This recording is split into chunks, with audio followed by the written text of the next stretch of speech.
안녕하세요. 오늘은 2022년 7월 22일 금요일 아침입니다. 저는 넷박교회를 섬기는 정선옥이라고 합니다. 오늘은 제4과 재련자의 얼굴이 보일 때까지 마지막 시간입니다. 기도드리고 오늘 마지막 교과를 살펴보도록 하겠습니다. 기도하겠습니다. 하늘에 계신 아버지, 오늘 이 시간 우리와 함께하여 주신다는 그 약속으로 인하여 감사를 드립니다.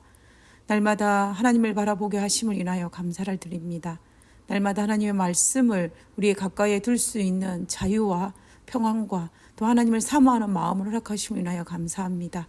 우리에게 주어진 이 은혜의 시기에 하나님을 더 많이 바라보고 더 많이 내 삶의 실천함으로 말미암아 하나님을 더 많이 닮아가는 그러한 그리스도인으로 살 수 있도록 주여 도와주시옵소서. 주님께서 이 시간에도 우리가 하나님의 얼굴을 바라보며 하나님을 좀 더 닮아가는 그런 한 시간 되게 하여 주옵기를 거룩하신 예수님의 이름으로 기도드렸습니다. 아멘. 감사합니다. 다음 주부터는 서부에서 현장에서 서부 야행회를 하고 그리고 동부에서는 온라인으로 동부 야행회가 개최될 것입니다. 여전히 코로나가 창궐한 이 시기에 더욱 건강 조심하시고 영성 충만한 야행회 기간이 되었으면 좋겠습니다. 가능한 시간을 떼내어 이 기간을 잘 활용하신다면 우리에게 영적으로 큰 유익이 있을 것이라고 확신합니다. 감사합니다. 오늘은 제4과 재련자의 얼굴이 보일 때까지의 마지막 시간입니다. 저는 개인적으로 이번 주 국가 내용이 정말 좋습니다. 왜냐하면 하나님을 믿는 그리스도인이라는 것은 그의 주인 되시는 그분을 닮는 것이기 때문입니다. 우리의 품성이, 우리의 행동이, 우리의 생각이, 우리의 모든 것이 그분을 닮아야 합니다. 우리가 구원을 받아서 하늘나라 올라가게 될 때에 우리는 하나님을 만나게 될 것인데 그분을 닮지 않는다면 어떻게 되겠습니까? 그분의 행동과 그분의 품성과 그분의 생각과 그분의 모든 것과 나와 너무나 차이가 있다면 우리는 그 하늘나라가 우리에게 기쁨의 장소가 되지 못할 것입니다. 그러므로 재림을 기다리는 재림 백성의 당연한 의무는 그분의 행동과 그분의 생각과 그분의 모든 것이 담는 그런 품성을 가져야 하는 것이 당연한 의무입니다. 그래서 그분을 담는 것이 재림 준비라는 것입니다. 우리가 다른 것에는 실패해도 우리의 모습 속에 재련자의 얼굴이 보이는 그리스도의 형상이 회복되는 일에는 결코 실패하지 말아야 한다는 것입니다. 오늘 마지막 금요일 시간에는 그리스도의 형상을 회복하는 품성 개발, 품성 변화에 집중하고 있습니다. 저는 오늘 이 시간에 핵심적인 토의를 위해서의 세 번째 질문을 가지고 집중적으로 다뤄보고 싶습니다. 세 번째 질문은 이렇습니다. 우리가 예수님을 통해 오직 믿음으로 구원을 받았음에도 품성 개발이 여전히 중요한 이유가 무엇인가? 예수님의 의와 그분의 완전하신 품성이 우리를 구원하는 것이라면 우리가 품성을 개발해야 하는 이유가 무엇인가? 과연 무엇일까요? 우리가 알다시피 구원은 믿음을 통해서 구원을 받습니다. 우리가 아무리 교회에 출석을 잘하고 안식일을 잘 지키고 11금을 잘 내고 교회에 헌신적으로 봉사했다 할지라도 그것이 우리를 구원을 이루지는 못한다는 것은 너무나 잘 알고 있습니다. 이것이 우리 교단에서 우리 교회에서 가르치는 교리입니다. 안식일을 잘 지키는 잘 출석하는 그 행위로 구원받는 것이 아니라는 것입니다. 이런 행위적인 것으로 구원을 받는 것이라고 주장하는 것은 예수님 당시에 유대인들이 가졌던 율법주의자들의 행위입니다. 예수님께서는 그들을 향하여 회칠한 무덤이라고 책망하셨던 것을 기억하실 것입니다. 예수님께서는 나는 길이요 진리요 생명이니 나로 말미암지 아니하고는 결코 구원을 얻지 못하리라고 하셨습니다. 예수님의 십자가의 공로를 통해서 믿음으로 구원을 받는다라는 이야기입니다. 그런데 오늘 질문처럼 우리가 예수님을 통해 오직 믿음으로 구원을 받았음에도 불구하고 왜 품성 개발이 여전히 우리에게 중요한 이유는 도대체 무엇입니까? 우리는 이 해답을 열 처녀의 비유에서 찾을 수가 있습니다. 우리가 알다시피 열 처녀들은 모두 신랑이신 예수님을 기다리고 있는 사람들이었습니다. 이 말이 내포하는 의미가 무엇입니까? 예수님을 개인의 구주로 영접했다라는 것입니다. 그들은 믿음으로 예수님을 영접했다라는 것입니다.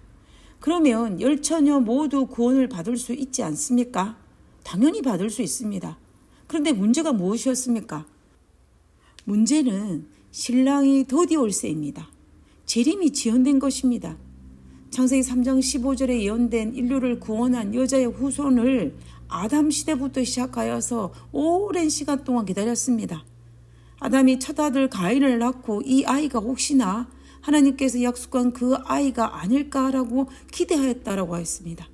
그러나 그 약속된 여자의 후손은 무려 4,000년이 지나고 나서야 구약의 예언대로 이 땅에 오셨습니다. 그러나 그때에 그 오랜 시간이 지났으므로 말미암아 여자의 후손을 알아본 자들은 극소수였습니다. 그토록 오랫동안 기다리고 기다렸음에도 불구하고 정작 예수님이 여자의 후손이 왔을 때에는 알아보지 못했다라는 것입니다. 이와 마찬가지로 예수님의 재림도 승천하신 이후에 생성된 초대교회에서부터 시작하여서 예수님의 재림이 자기 시대에 올 것이라고 기대하였습니다. 바울이 왜 그토록 로마에 전도하기를 갈망했는지를 아십니까? 바울은 로마가 땅끝, 이 복음이 땅끝까지 전파되어야 하리니 그제야 예수님께서 오시겠다는 그 말씀을 마음에 새겼기 때문에 예수님의 재림을 맞이하기 위해서 땅끝인 로마의 복음을 전파하기를 그토록 갈망했던 것입니다. 이처럼 많은 사람들이 예수님의 승천 이후에 재림을 기다렸습니다. 예수님께서 다시 오시겠다는 약속을 하시고 하늘에 올라가신 지 거의 2000년이 풀로 차갑니다. 신랑이 더디 오고 있는 상황입니다. 우리도 예수님을 개인의 구주로 영접한 지 많은 시간이 흘렀습니다. 어떤 분은 10년, 20년, 30년, 심지어 60년, 70년이 넘는 시간 동안 예수님을 개인의 구주로 영접하고 예수님의 재림을 기다리고 있었을 것입니다. 저도 30년이 넘어 35년이 되었습니다. 더디 오는 이 시간 동안 우리가 어떻게 우리의 믿음을 유지할 수가 있을까요? 열처녀의 비유에서 신랑이 더디 오는 그 시간 동안 슬기로운 5처녀는 기름을 준비하였고 미련한 5처녀는 준비하지 못했다라고 하였습니다. 그리고 신랑이 더디 오므로 인하여 열처녀 모두 잠들었다라고 하였습니다. 여기에서 슬기로운 5처녀와 미련한 5처녀의 차이점은 딱 한 가지입니다. 여분의 기름을 준비하였느냐 하지 못하였느냐입니다. 나머지는 다 똑같습니다. 모두가 다 등을 가졌고 모두가 다 신랑을 기다렸고 모두가 다 잠들었다라는 것은 똑같습니다. 그러나 그들의 기대대로 신랑이 빨리 오지 아니하고 신랑의 더디옴으로 말미암아 신랑이 한밤중에 도착하였을 때의 그 결과는 엄청나게 차이가 있었습니다. 기름을 준비한 슬기로운 5처녀는 잔치자리에 들어갔고 구원을 받았고 기름을 준비하지 못한 미련한 5처녀는 잔치자리에 들어가지 못하고 구원을 받지 못했다라는 비유입니다. 우리가 화요일 소지에서 살펴보았던 것처럼 이 기름이 상징하고 있는 것은 성령이었고 품성이었습니다. 이런 말이 있지 않습니까? 감기와 사랑은 숨길 수 없다라는 말이 있지 않습니까? 마찬가지로 성령도 숨길래야 숨길 수가 없습니다. 성령 충만을 어떻게 숨기겠습니까? 성령 충만은 우리 삶 속에서 드러날 수밖에 없는데 그것이 품성 개발로 품성 변화로 이어진다는 것입니다. 신랑이 늦은 밤에 왔을 때 열처녀가 다 깨어나 신랑을 맞이하러 가려고 하였습니다. 근데 문제가 발생하였습니다. 미련한 5처녀는 어둠을 밝힐 기름이 다 떨어졌습니다. 그래서 어떻게 하였습니까? 미련한 5처녀가 기름의 여분을 가진 슬기로운 5처녀에게 빌려달라고 합니다. 이 부분에 대한 영감의 글이 교과책에 나오는데 두 번째 단락입니다. 청년 지도자에게 보내는 엘렌 G. 화이트의 겉면이라고 볼 수가 있는데요. 그 부분을 한번 읽어보도록 하겠습니다. 비유에 나오는 어리석은 처녀들은 기름을 간청했으나 얻지 못한 것으로 묘사되어 있다. 이들은 위기의 때에 설 수 있는 품성을 개발하지 못함으로 자신을 준비시키지 못한 자들을 상징한다. 그것은 마치 이웃집에 가서 당신의 품성을 좀 나눠주십시오. 그렇지 않으면 나는 잃어버린 바 될 것입니다. 라고 말하는 것과 같다. 슬기로운 처녀들은 어리석은 자들의 꺼져가는 등잔을 위해 기름을 나눠줄 수가 없었다.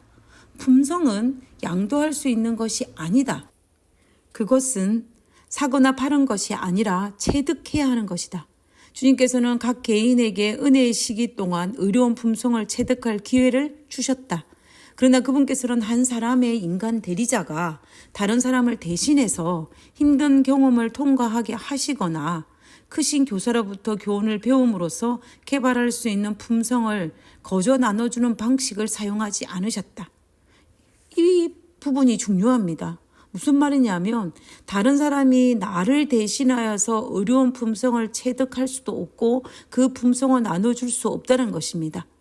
100% 자신이 경험하고 자신이 체득해야 한다는 것을 의미하는 것입니다. 계속해서 읽어보도록 하겠습니다. 그분께서는 각 사람으로 하여금 시련 가운데서 인내를 나타내고 불가능의 산을 옮길 수 있는 믿음을 행사하게 하신다. 우리는 이거를 통해서도 알 수 있는 것처럼 의로운 품성은 시련 가운데에서 각 개인이 경험과 또 믿음과 말씀을 통하여 본인이 얻어야 한다는 것을 알 수가 있다는 것입니다. 그리고 이 품성의 변화는, 품성의 개발은 우리가 기름을 준비하는 슬기로운 열처녀처럼 우리에게 꼭 필요하다는 것을 말하고 있는 것을 또한 발견할 수가 있습니다. 우리는 열처녀의 비유를 통해서 구원은 믿음으로 얻는 것은 맞지만 구원받은 사람은 그 구원을 잃지 않도록 주님의 품성으로 생활해야 한다는 것을 또한 알 수가 있다는 것입니다. 이것이 우리가 품성 개발을 해야 하는 이유이기도 합니다. 교과책에서 인용된 첫 번째 단락을 읽어보겠습니다. 품성 건설은 인류에게 맡겨진 일 중에 가장 중요한 일로서 이에 대한 끊임없는 연구의 중요성이 지금처럼 제고되어 했던 시기는 일찍이 없었다. 이전의 어떤 세대도 이처럼 중요한 문제에 대처하도록 부름을 받지 아니하였으며 또한 청년 남녀들이 오늘날처럼 큰 위기에 직면했던 때도 일찍이 없었다. 신랑이 더디오는 이 시기에 우리가 하나님의 개인의 구주를 영접한 지 오래된 이 시기에 우리의 구원을 확정하기 위해서 반드시 성령을 통한 품성 개발이 필요한데 이 일을 위해서 우리는 날마다 자아를 하나님의 말씀 앞에 굴복해야 한다는 것입니다. 그러기 위해서는 우리가 날마다 말씀을 가까이 해야 할 것이며 그 말씀을 매일 되새김질하면서 나의 삶에 적용하여 내 삶 속에서 그 말씀이 반복하여 행실화될 때에 우리는 품성 개발, 품성 변화가 일어나는 것입니다. 우리 모습 속에 재련자의 얼굴이 하나님의 얼굴이 보이면 얼마나 좋겠습니까? 우리의 모습이 그리스도를 닮아서 진짜 그리스도인답다라는 말을 들으면 얼마나 행복할까요? 생각만 해도 너무너무 행복합니다. 이런 축복을 누리시게 되기를 간절히 바라면서 이번 주 교과를 마치고자 합니다. 기도하고 마치겠습니다. 하늘에 계신 하나님, 우리가 예수님을 닮기를 원합니다. 우리의 모습 속에 우리를 창조하신 하나님의 얼굴이 나타나기를 원합니다. 예수님의 얼굴이 우리의 모습 속에 보이기를 원합니다. 아버지여, 우리를 불쌍히 여겨주시사 하나님의 말씀 앞에 부복하고 그 말씀이 내 삶에 활동하고 내 삶의 재현됨으로 말미암아 우리가 이 땅에서 그리스도를 닮은 그리스도인으로 살 수 있도록 주여 도와주시옵소서. 주님께서 우리가 하나님을 믿는 연수가 오래되었지만 아직도 우리 모습 속에 죄로 어그러지고 훼손되고 망가진 이 모습이 여전히 많이 남아있음을 아버지 앞에 고백합니다. 아버지여, 우리를 불쌍히 여기사 망가지고 훼손된 이 형상이 변화되어 그리스도를 닮아가는 형상으로 갈 수 있도록 주여 도와주시옵소서. 우리의 기도를 들으시고 우리의 소원을 응답하여 주실 것으로 인하여 감사드리오며 거룩하신 예수님의 이름으로 기도드렸습니다. 아멘. 감사합니다. 좋은 한 주일 보내시고 행복한 안식을 맞이하시기 바랍니다.